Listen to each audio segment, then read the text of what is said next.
Disgrace, embarrassment, ashamed. I don't know that there are words that can really catch what the feeling is and can do it justice as to what went down yesterday. In fact, less than 24 hours ago from the Philadelphia Eagles as they laid down. And I never thought I'd say that about this team. I thought no matter what, you're going to lose games that they're going to show heart. They're going to lose games that they're going to have culture. They're going to lose games that they're going to try, but that's not the case, unfortunately, with the 2023 Eagles, at least as of right now. Welcome in. I would say happy Monday, but I am not going to kid you or kid myself. Hope you guys had a good weekend up until yesterday at 4:25. I am Rob Ellis. My guy, Tone DeShields. Tone, how you doing, my friend? I am splendid, my friend. You know, believe it or not, I woke up feeling all right, man. I woke up feeling pretty good. You know, family's good. Had a chat with my mom this morning, checking in on her and her health. Had a chat with my brother this morning. Had a real comfortable shower. I feel good, smell good. You know what I mean? So life's good right now on my side of things. Maybe not for the Philadelphia Eagles, but yes, life's good on my side. I'm doing all right. How about you, my friend? Yeah, life good. Football, sports life, not so much, man. Well, not listen, so much. You're back in the cave. You're back in the cave. I'm back in the cave. I haven't put all the finishing touches on it, but I at least have the setup where I am in the studio. I got it a little bit. It's configured a little bit differently, and I'll show you guys once I get it done. What's going on? I'm not there yet. I literally had a little bit of time yesterday to do some things, and I did some things today. And this is about as far as we got it, but we're close. We're in good shape. I got everything. The main part is I think the shot's well lit. I can see you. Yes. My mic's working. Yeah. I can hear you. All good. All good. Yes. All right. Let's get to the folks who are admittedly none too happy. All right. So I get it. I get everybody. So let me hit everybody. Fat Falk. There you go. What a way to start. Andrew S. I see James, see Kevin, see Prime, a lot of happy people here. Twiz, Kevin, Ringo, Marcus. It's Joe, Mike. Ringo Island, I think I got you already. KC, let's see. There's a lot. All right, everybody, I got you. I see you, and I appreciate you, and I understand the anger. I understand the vitriol, and guess what? You have every right. This is not fan overreaction. This is fan proper reaction to what is going on with this football team. So let's set the tone, the scene here. You go into the game at 4:25, not knowing whether Dallas had won the game or not because they kicked off at the same time that you kicked off. You went in with a plan, at least during the week, to play your starters. But here's the thing: really, right from the jump, you sat down Fletcher Cox for some reason to rest. So are you all in or are you not all in? And I think that, I know it sounds like a little thing, but I think it's exactly the problem with this Eagles team. There is not a clear direction. Okay. So you sit Fletcher, but everybody else is all in, including the older guys. Like, why is Jason Kelsey out there? Why is Lane Johnson out there? Why is Brandon Graham out there? Why are you rolling out old guys if you're sitting Fletcher Cox? Fletcher Cox wasn't on the injury report, correct? Correct. So he sits. And then you proceed as a team to give a middle finger to your head coach and to your fans, because you can say whatever you want. You laid down in that game, and the Giants ran a rough shot. Yeah, rough shot.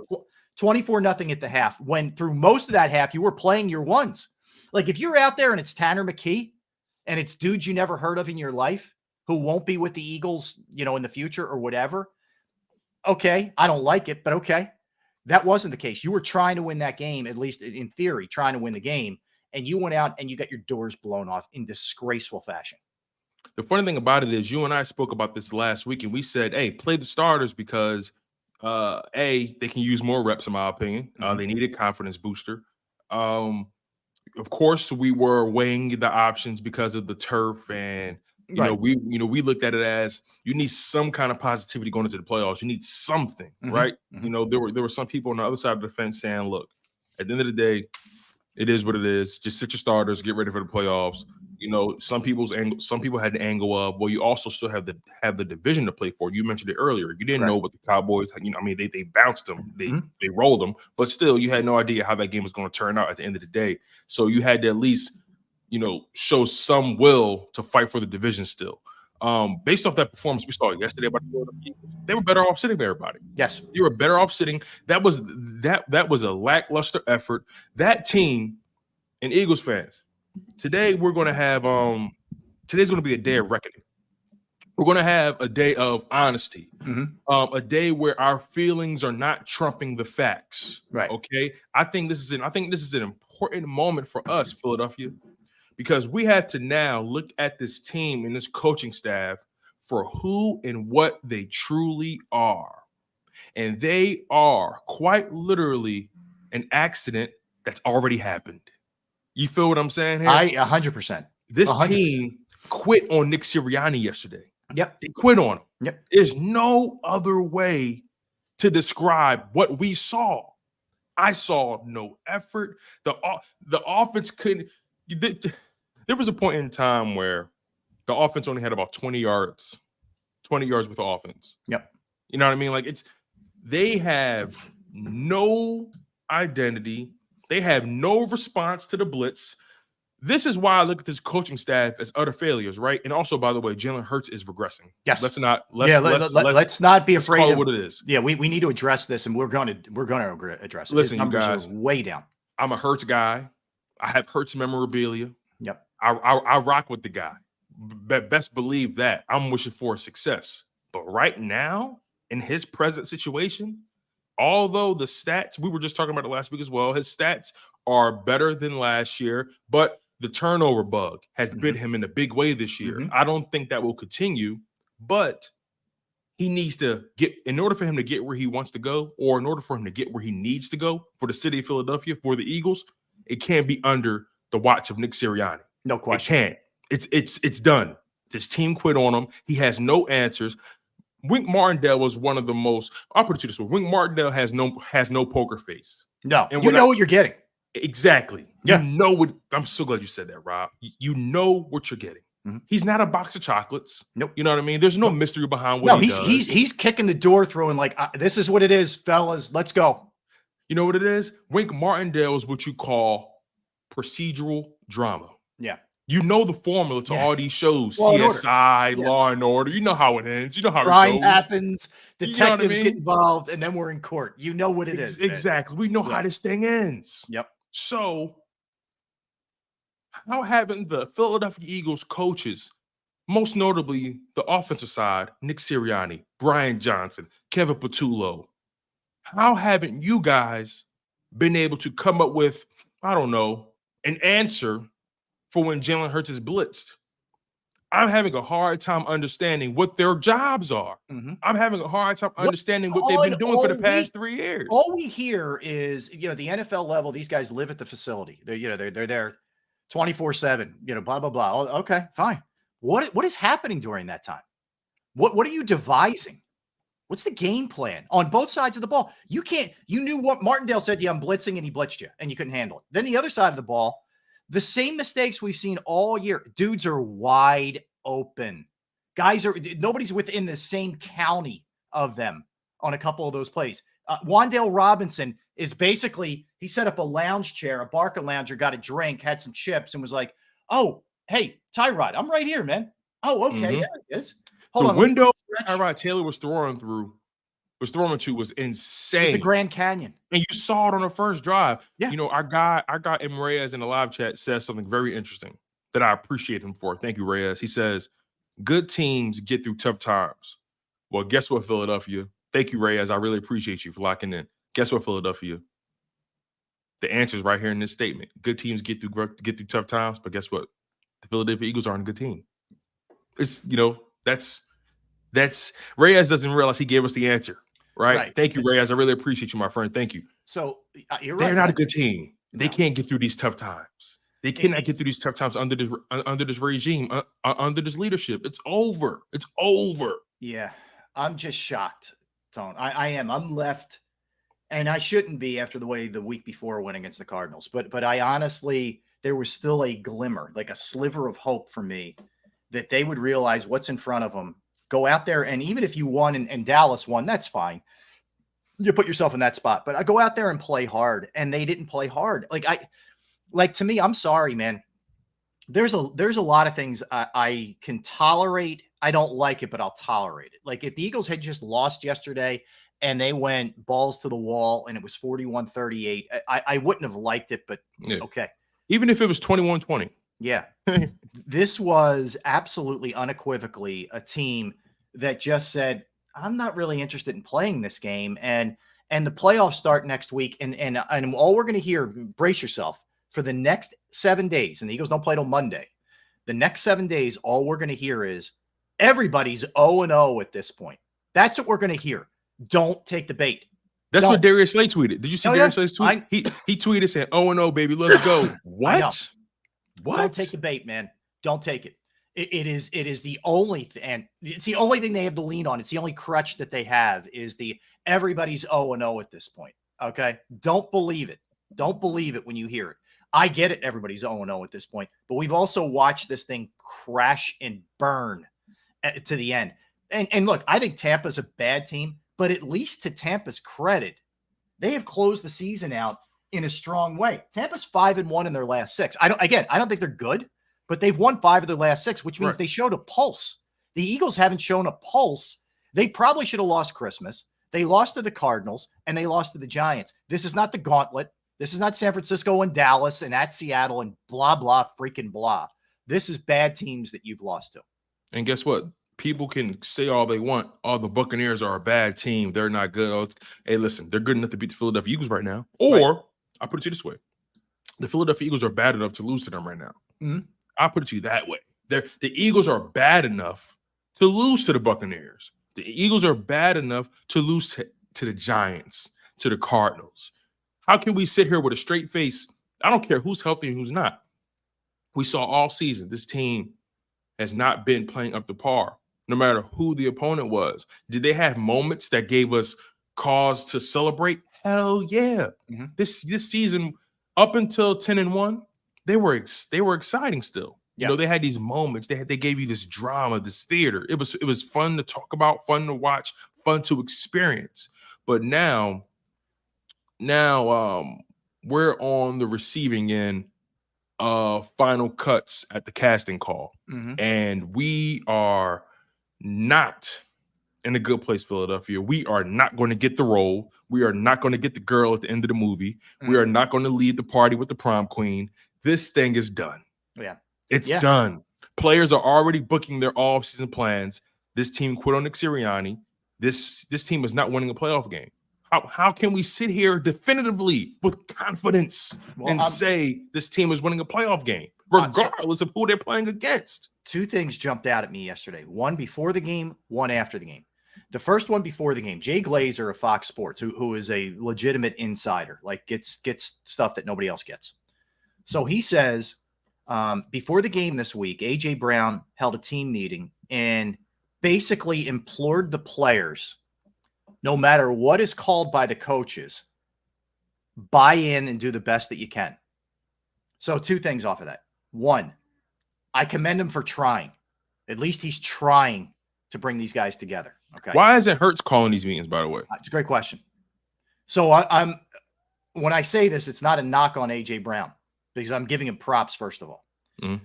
But the offshoot of that is I understand that we're getting garbage called in, but we got to make the best of it, guys. And maybe that's the same reason why you ad lib a play at the end of the Seattle game, because we don't believe in what's being sent into us. Okay. So that was the first part. That's part 1. Part 2 is after the game, Dallas Goedert, again, trying to do the right thing. He stood up. He wasn't ducking. He answered the questions. Props. But in answering the questions, one of the things he said was basically, and I'm paraphrasing, we took our foot off the gas after we locked up a playoff spot, which was, what was that, 4 weeks ago? 5 weeks ago? Whatever. Like, dude, are you serious? Who the hell, the arrogance, and I don't mean him, I mean team.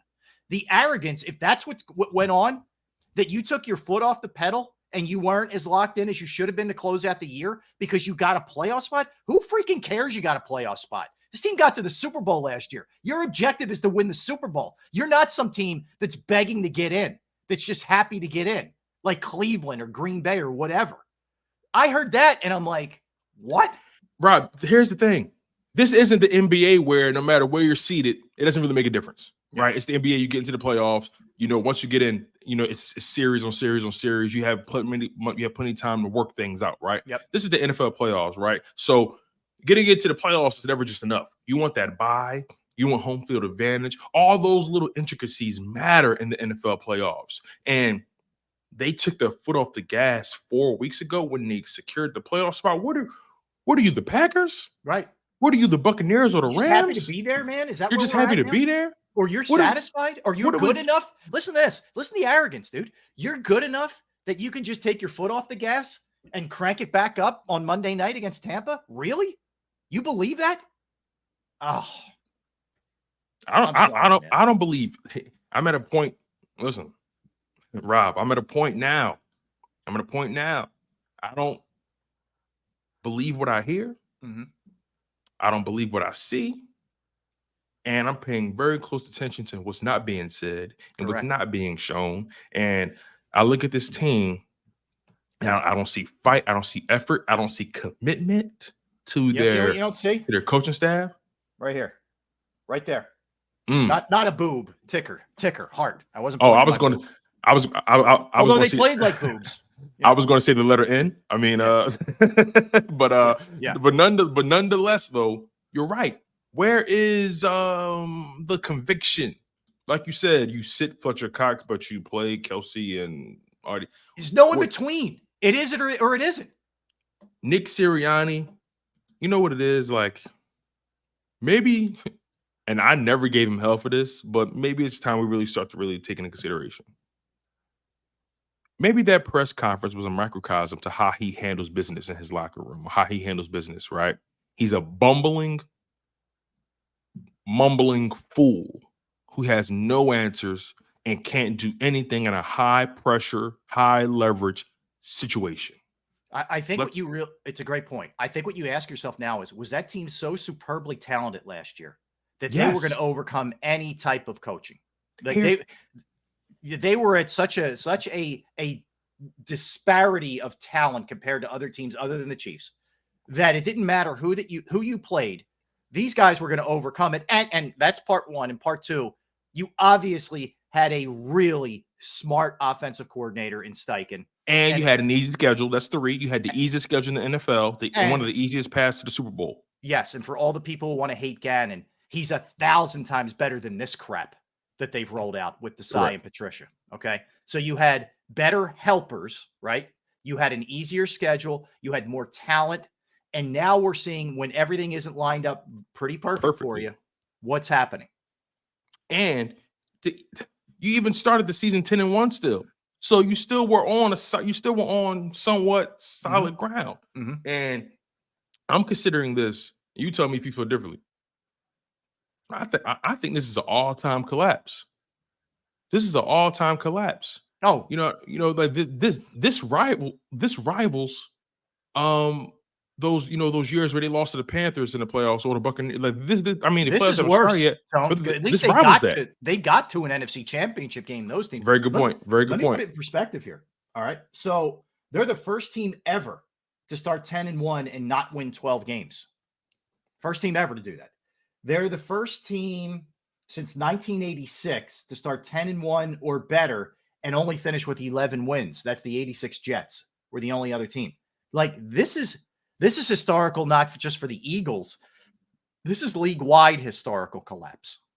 They are historically bad. The other part is, again, you haven't closed the season out against juggernauts. You've lost to you barely won on Christmas against the Giants.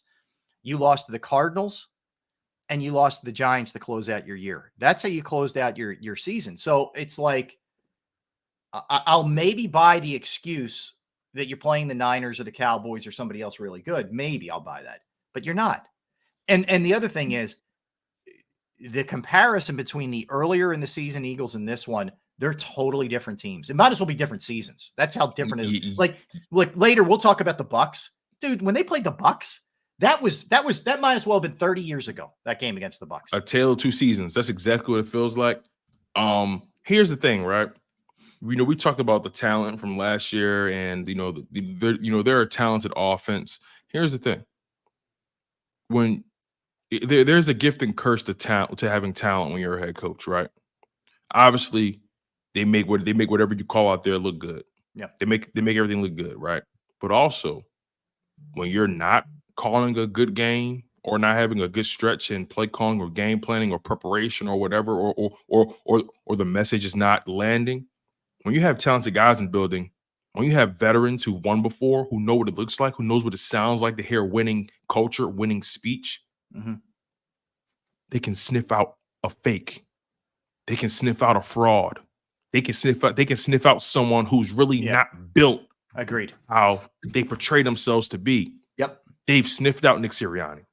They've sniffed him out. And yesterday, those players have quit on him. So they can play the PC game all they want. They have a job to do. They have appearances to keep up. You know, they have to be professionals at the end of the day. But if I was to pull each and every one of those players, especially on the offensive side, and ask them, describe Nick Sirianni in one word, they'll probably say disjointed.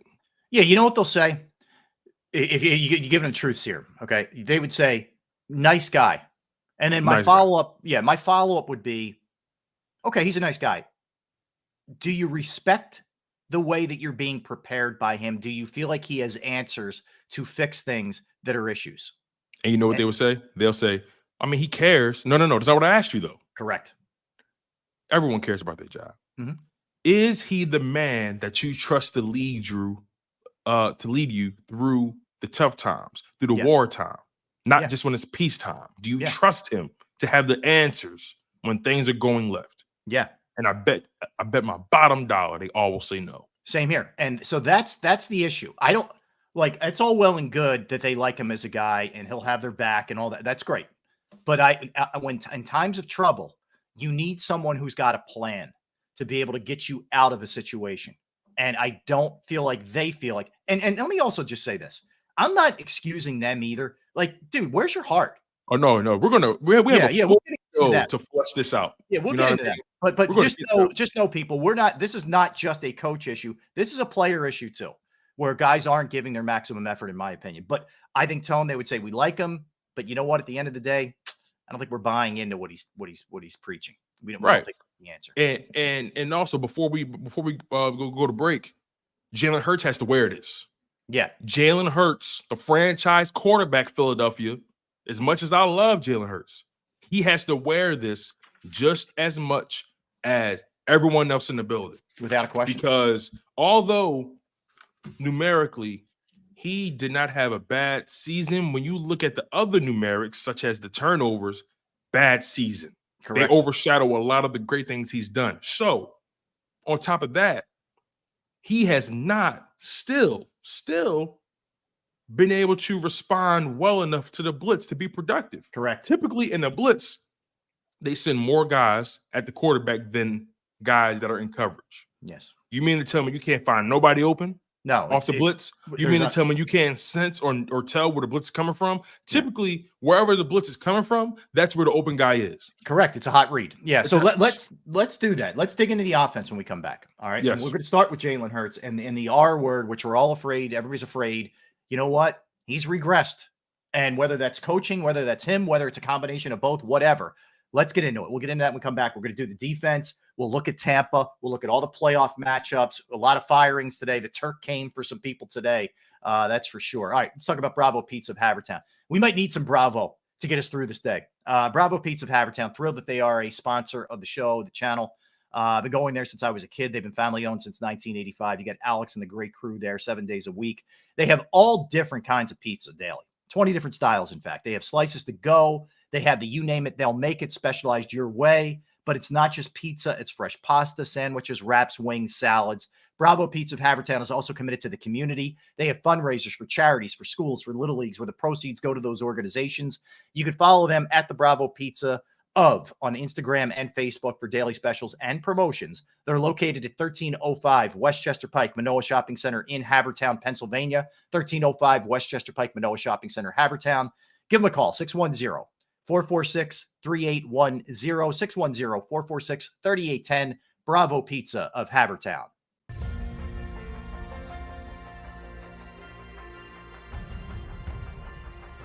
I remember getting my heart broken when they lost the Super Bowl in 2004.